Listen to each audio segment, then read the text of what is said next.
பார்க்க போகிறது குழந்தைங்களுக்கு சளி பிடிச்சா சரி பண்ணுவது, இயற்கை முறையில் சரி பண்ணுவது எப்படிங்கிறத இப்போ பார்க்க போகிறோம். சரி, இப்போ நம்ம செய்ய தேவையான பொருட்கள் எடுத்து வச்சுருக்கோம்.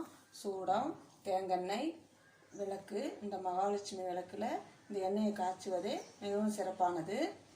ஒரு சூடத்தை இப்போ எப்படி பயன்படுத்த போகிறதுன்னு பார்க்க போகிறோம். 1 வயசுக்கு மேலே உள்ள குழந்தைங்களுக்கு தான் இதை யூஸ் பண்ணணும்.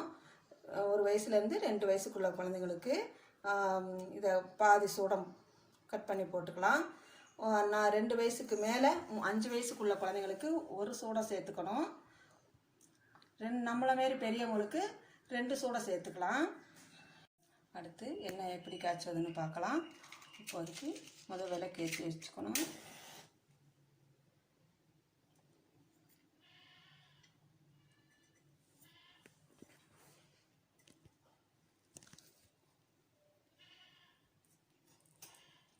விளக்கு ஏற்றி வச்சுட்டோம்.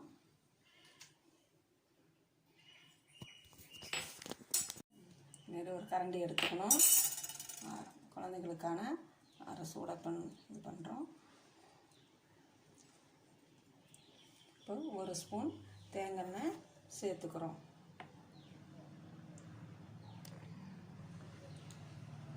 தேங்காய் எண்ணெய் இதில் விட்டுட்டோம். இப்போ இந்த விளக்கில் காய்ச்ச போகிறோம்.